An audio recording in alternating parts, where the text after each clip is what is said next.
Ladies and gentlemen, we just witnessed a major win for parental rights in America. The U.S. Supreme Court has ruled in a 6-3 decision that parents in Maryland have the constitutional right to opt their children out of LGBTQ plus curriculum in public schools. That's right. Parents, not bureaucrats, get the final say in what their children are exposed to in the classroom, at least for now. Welcome to Nelly Miranda.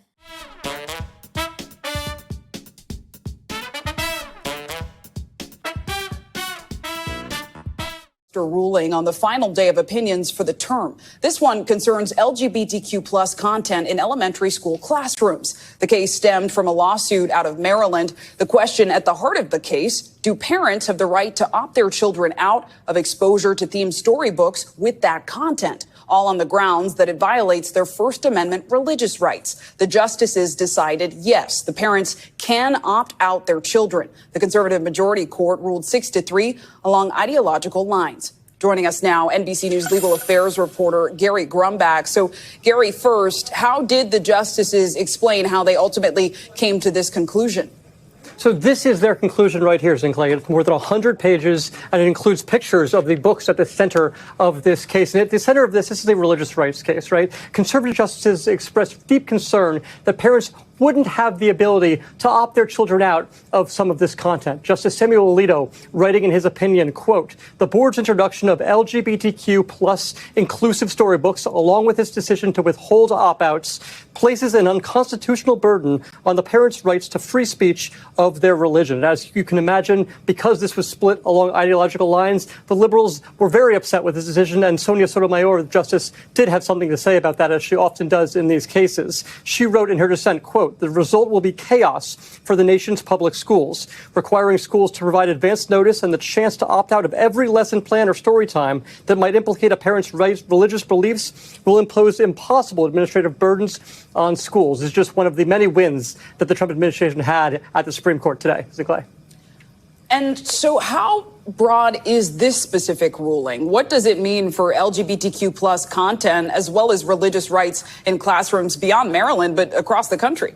Yeah, so I think part of what Justice Sonia Sotomayor was getting out there is the practicality of all of this, right? How do you go about going in every single classroom across the United States in what is, frankly, as we're talking about today, a nationwide injunction, right? This is stopping this from happening, making sure these opt-outs are available, and making sure that these teachers are actually allowing these students and these parents of these students to opt out. I think there's a lot of different plans and technicalities that do need to be figured out here, and this is going to be district by district, right? There's not going to be one size fits all for all public schools around the country. It's going to be every teacher, every classroom having its own rules here. This case started back in 2022 in Montgomery County, Maryland, when the school district decided to adopt a set of LGBTQ plus themed books.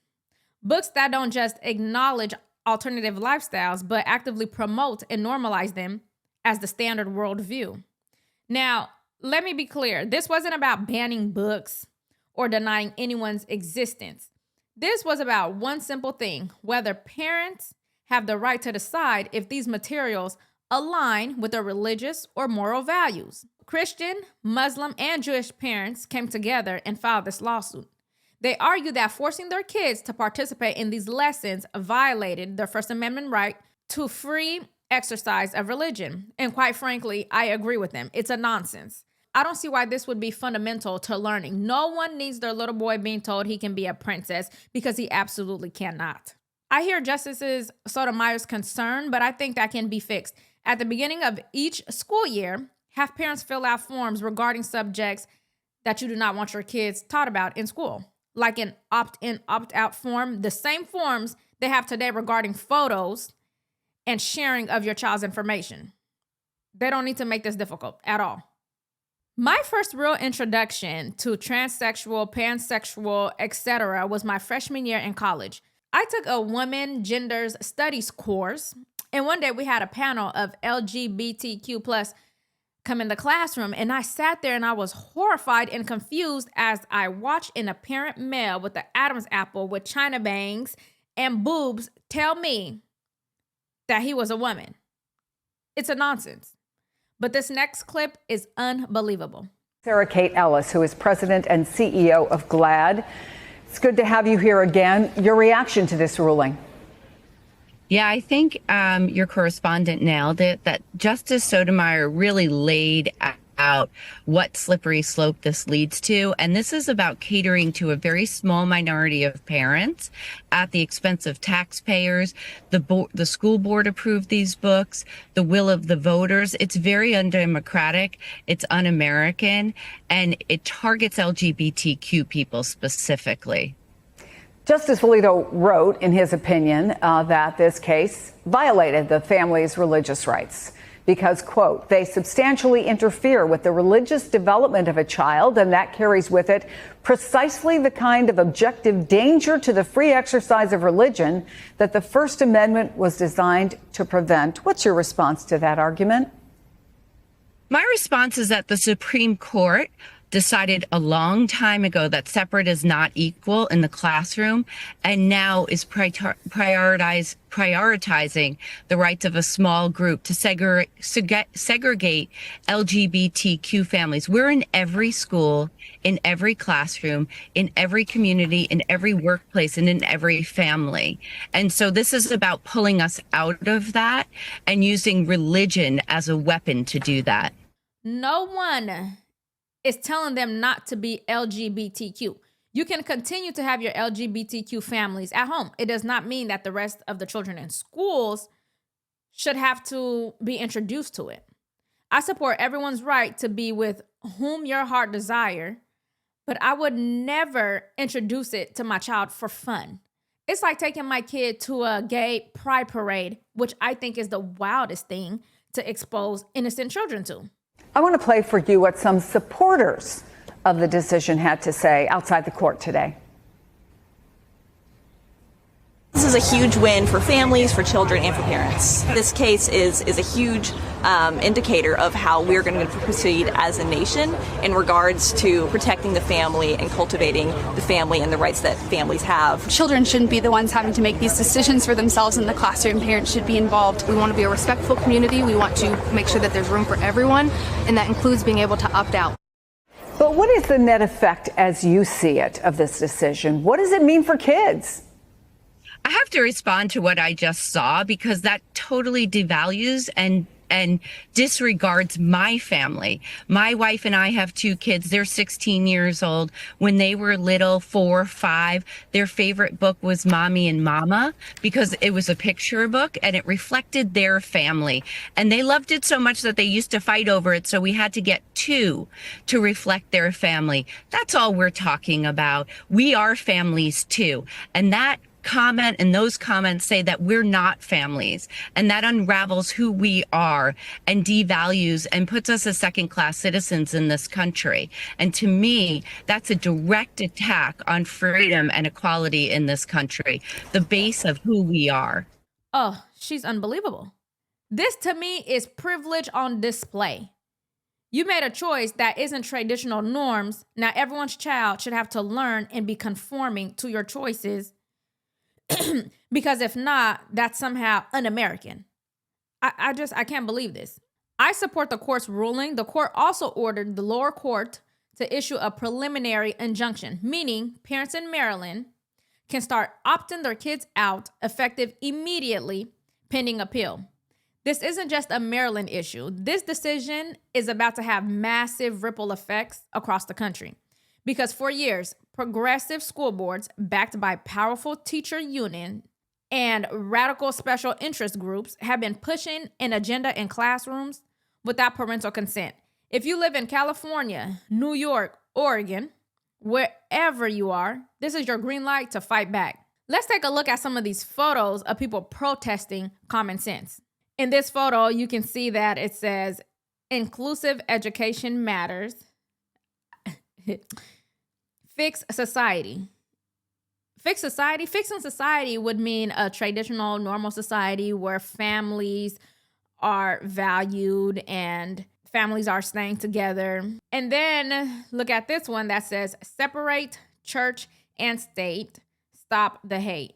And the person holding the sign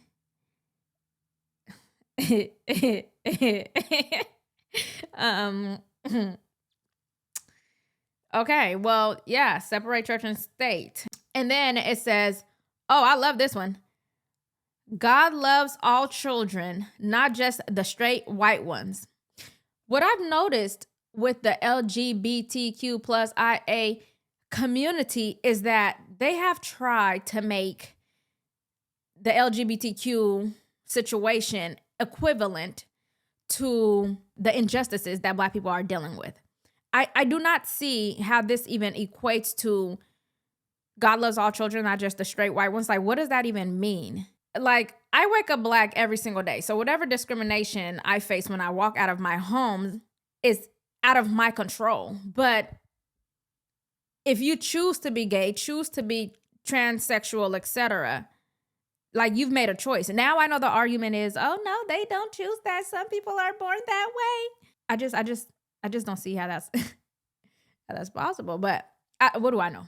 And this doesn't mean that I am against gay people. Some of my favorite people are actually gay people, gay men in particular. My favorite coworker of all time was a gay guy in his late 50s with actually a lot of common sense, because he also believes that this stuff should not be pushed on children at all. This one says, being gay isn't a choice, hate is. Oh, there it is. It's not a choice. So being gay is not a choice, just like me being Black is not a choice. They just woke up like that. But I mean, let's be real. This isn't about hate. This isn't about discrimination. It's about boundaries. Parents aren't asking schools to teach religion, but they are asking schools not to indoctrinate their children into ideologies that directly conflict with their religious convictions and the natural order of life. And for the left, that's apparently a bridge too far. They're calling this ruling a setback for inclusion. But since when did inclusion mean forcing kids to violate their faith? You see, progressives talk about choice unless that choice belongs to parents, unless that choice goes against their personal beliefs. And here's the scary part. Had this case not gone the other way, it would have opened the doors for the government to decide what everyone's children must learn, no exceptions. Religious freedom would be nothing more than a slogan. Now, let's talk about what's next. The case is still pending appeal, but the preliminary injunction stands. More lawsuits are expected to follow, especially in blue states with similar forced curriculum.